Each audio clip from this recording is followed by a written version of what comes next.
కృష్ణపట్నం అనే ఒక చిన్న పల్లెటూరులో ఒక ప్రభుత్వ పాఠశాల ఉంది. అందులో నాగేశ్వరరావు గారు అనే మాస్టరు తెలుగును బోధిస్తారు. తెలుగు మాస్టర్ గారు క్లాస్ జరుగుతోంది అంటే సూది మొన పడినా వినపడేంత నిశ్శబ్దంగా ఉంటుంది.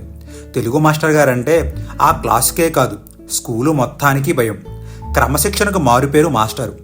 అల్లరి చేసిన వాడి వీపు వంచి ఒక గుల్ల దెబ్బ వేశారంటే స్కూలు మొత్తం వినపడేది. ఆ శబ్దం అంటే పిల్లలకి చచ్చేంత భయం. కర్ర విరగకూడదు, పాము చావకూడదు అనేది ఆయన సిద్ధాంతం. దెబ్బ తగిలేది కాదు, కానీ ఆ శబ్దానికే పిల్లలు బిక్క చచ్చిపోయేవారు. ఇంత హడలెత్తించే మాస్టారున్నా అల్లరి చేసే పిల్లాడు కూడా ఒకడు ఉంటాడుగా, వాడే రాజు. ప్లేగ్రౌండ్లో ఆడుకుంటున్న పిల్లలకి గంట శబ్దం వినిపించింది.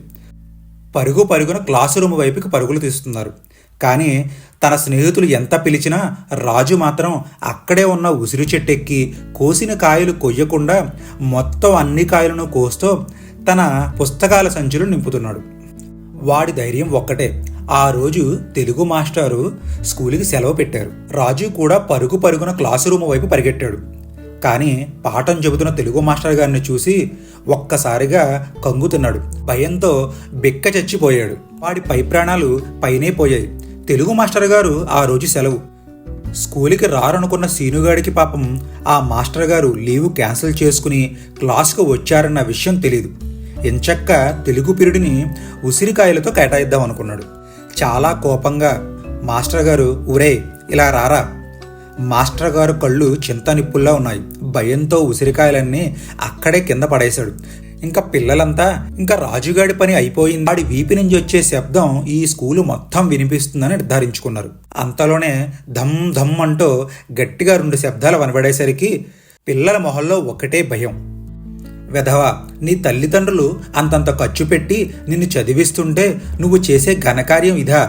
చదువు లేకపోయినా పర్వాలేదు, క్రమశిక్షణ లేకపోతే ఎలా? పెద్ద అయ్యాక ఏం సాధిద్దామని?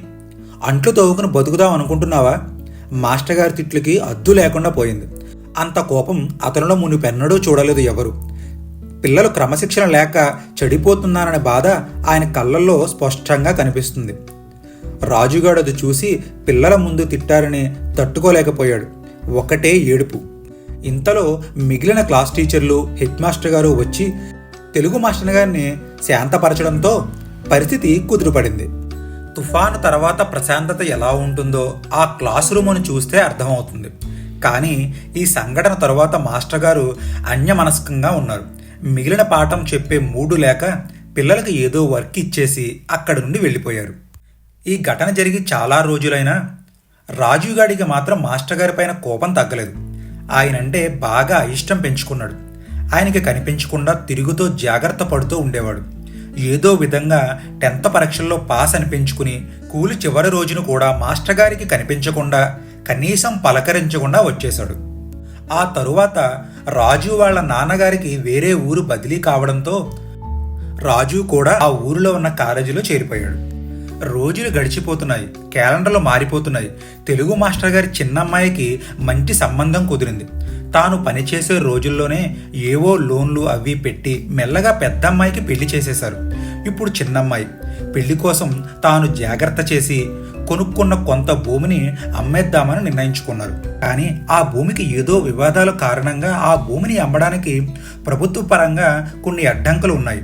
ఆ అడ్డంకులు తొలగితే గాని తాను అమ్మే పరిస్థితి కానరాకపోవడంతో తెలిసిన వ్యక్తుల సలహాల మేరకు జిల్లా కలెక్టర్ని కలిస్తే పని జరగచ్చు అని చెప్పడంతో కలెక్టర్ని కలవడానికి అపాయింట్మెంట్ తీసుకున్నారు మాస్టర్ గారు. "అబ్బే కుదరదండి, రూల్స్ అస్సలు ఒప్పుకోవు, ఇప్పుడున్న కండిషన్స్ ప్రకారం అస్సలు కుదరదండి" అంటూ పంపేశారు కలెక్టర్ గారు. 2-3 సార్లు అతను చుట్టూ తిరగాల్సి వచ్చింది మాస్టర్ గారికి. "మీరు ఎన్నిసార్లు నా చుట్టూ తిరిగినా ఏ ప్రయోజనం లేదు. ఈ విషయంలో నేను చెయ్యాల్సింది ఏమీ లేదు. నా పరిధి దాటిపోయింది. మీ వలన అవుతుంది అంటే వెళ్ళి మంత్రి గారిని కలవండి. ఏమైనా చెయ్యగలిగితే ఆయనే చేయగలడు. దయచేసి వెళ్ళిపోండి" అంటూ కరాఖండిగా చెప్పేశాడు ఆ కలెక్టర్ గారు. చేసేదేవీ లేక మంత్రి గారి అపాయింట్మెంట్ కోసం ప్రయత్నించసాగారు మాస్టర్ గారు. ఎట్టకేలకు తనకు ఉన్న పరిచయాల ద్వారా మంత్రి గారి అపాయింట్మెంట్ సాధించారు. "సార్, ఎవరో రిటైర్డ్ తెలుగు మాస్టర్ అంట. ఒక భూమి విషయమే అడ్డంకులు తొలగడానికి మీ అనుమతి కావాలంటున్నారు. కుదరదంటే వినిపించుకోవట్లేదు. ఆ అమ్మాయి పెళ్ళి అని చెప్తున్నారు. ఎలాగైనా మిమ్మల్ని కలవాలంటున్నారు. ఇదిగో ఇవి అతని వివరాలు అంటూ ఆ ఫైలుని మంత్రి గారి టేబుల్ పైన పెట్టి వెళ్ళిపోయాడు సెక్రటరీ. కాసేపు ఫైలుని క్షుణ్ణంగా పరిశీలించిన మంత్రి గారు తరువాత మాస్టర్ గారిని లోపలకు పంపించవలసిందిగా ఫోన్ చేసి సెక్రటరీకి చెప్పారు మంత్రి గారు. లోపలికి వస్తూనే మాస్టర్ గారు మంత్రి గారికి నమస్కారం చేసి ఓ పక్కన నుంచున్నారు. కూడా ప్రతి నమస్కారం చేసి కుర్చీలో కూర్చోమని చెప్పారు. కంగారు పడుతున్న మాస్టర్ గారిని చూసి మంత్రి గారు మంచినీళ్ళు ఇచ్చి సెక్రటరీని పిలిచి ఒక కప్పు కాఫీ తెమ్మని చెప్పారు. కాఫీ వచ్చింది. మీరు ముందు కాఫీ తాగండి, కుదుట పడండి, కంగారు పడకండి, అన్ని విషయాలు తర్వాత మాట్లాడుకుందాం అని మంత్రి గారు ఆయన్ని కుదుటపరిచారు. మీ వివరాలన్నీ చూశాను.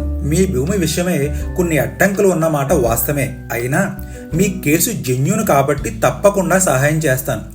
మరేమీ పర్వాలేదు, మీరు నిశ్చితంగా ఉండండి అంటూ ఫైలు మీద సంతకాలు పెట్టి సెక్రటరీని పిలిచి త్వరగా క్లియర్ చేయమంటూ ఆదేశాలు జారీ చేశారు మంత్రి గారు. మాస్టర్ గారు ఉప్పొంగిపోయారు.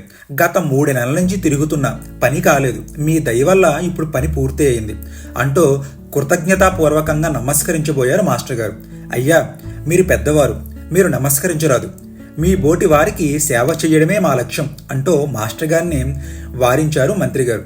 కృతజ్ఞతాపూర్వకంగా ఆశీర్వదించి వెనుదిరిగి తలుపు వేసుకుంటూ వెళ్ళిపోబోయారు మాస్టర్ గారు.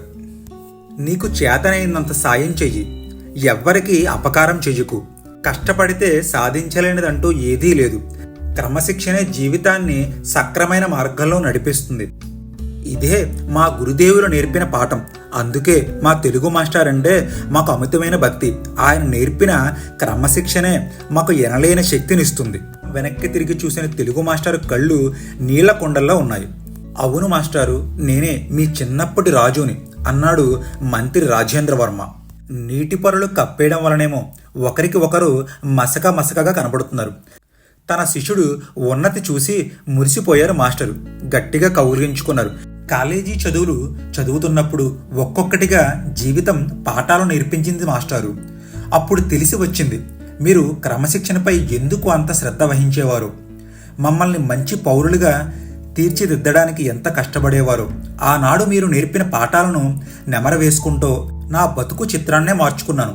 ప్రజాసేవ చేస్తూ దేశానికి ఎంతో కొంత రుణం తీర్చుకోవాలనుకున్నాను. చూస్తున్నారుగా ఇప్పుడు ఇలా అన్నాడు మంత్రి రాజేంద్ర వర్మ. మీరేమీ అనుకోకపోతే అమ్మాయి పెళ్లికి నాకు చేతనైనంత సాయం చేసి మీకు గురుదక్షిణగా చెల్లించుకుంటా. ఆ భూమిని మాత్రం అమ్ముకోవద్దు మాస్టారు. మీ జీవిత భద్రత కోసం మీ దగ్గరే అట్టే పెట్టుకోండి. ఇది నా విన్నపం, కాదనకండి అంటూ అభ్యర్థించాడు మంత్రి గారు.